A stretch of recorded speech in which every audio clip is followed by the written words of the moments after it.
Leadership means touching lives of people. Leadership means influencing people. Leadership means controlling people. Controlling people means controlling minds of their people. And controlling minds of other people require controlling your own mind. That is what emotional intelligence is. I want you to be with me for next 30 seconds to think about somebody after closing your eyes. Please be sincere in doing that.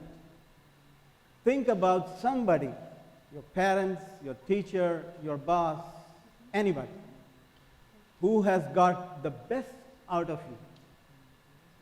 Just think about it. Close your eyes and think about that person. Please. Yeah. Stop. I also want you to think about somebody who is above you and you just can't bear him or her. Close your eyes and think about that person for 30 seconds. Now when I see the difference, that when you were thinking first time for those 30 seconds, your faces were glittering. And the second time, there was stress. So in order to become a good leader, whether you are leading 1%, 10%, 100, million, or billion, rules are same. You have to understand how the brain functions. It's very important. Although we think we know how the brain functions, what is emotional intelligence, and how that emotional intelligence affects the quality of leadership. I'm going to show you in all three areas how we can improve ourselves. Brain functioning is so important to understand so that we know what we do, why do we do. Many times we don't understand, what did I do? How could I be so stupid? But sometimes we are. And that does not mean we are bad leaders.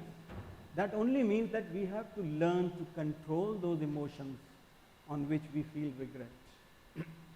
So we'll go through that one by one. And then how this brain functioning has an impact on your emotional intelligence. And I'll define what is emotional intelligence and how it is different than IQ. And then we'll see how it impacts the leadership quality. Are you ready? So let's watch a small video. Austin and his grandfather were working on this 1991 Buick Century. They'd worked on cars before. It was nothing new. But something went terribly wrong when suddenly Austin's grandfather found himself penned underneath the car. I was just so scared I didn't know what to do. It was Saturday morning. These center blocks right here were up parallel and the top end was up higher. Austin Smith and his grandfather, Papa Ernie, were at home trying to fix the brakes on this old clunker. The 91 Buick was propped up on cinder blocks and Papa Ernie was underneath. I was inside, just like this, and you're pumping the brakes like this, and I felt it rock just slightly. The 15-year-old got out. Moments later, the car collapsed. I could think I was just getting the car off of him.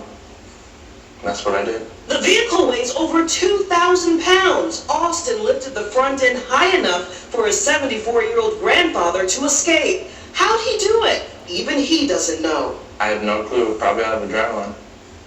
I mean, I couldn't do it right now. Thank God he was here, because it's just been me and his grandmother, you know. It would have been over. He suffered a serious cut on his face, fractured ribs, and eye socket. Both have learned sometimes you just don't know what you're capable of doing until there's no other choice but to do it. We're very close, and I think it'll definitely make us closer. Well, he's a wonderful young man, you know, it's all I can say. Sorry about the quality of audio, but I hope you understand that the grandson lifted this 2,000-pound car to save his father, a grandfather, from underneath the car.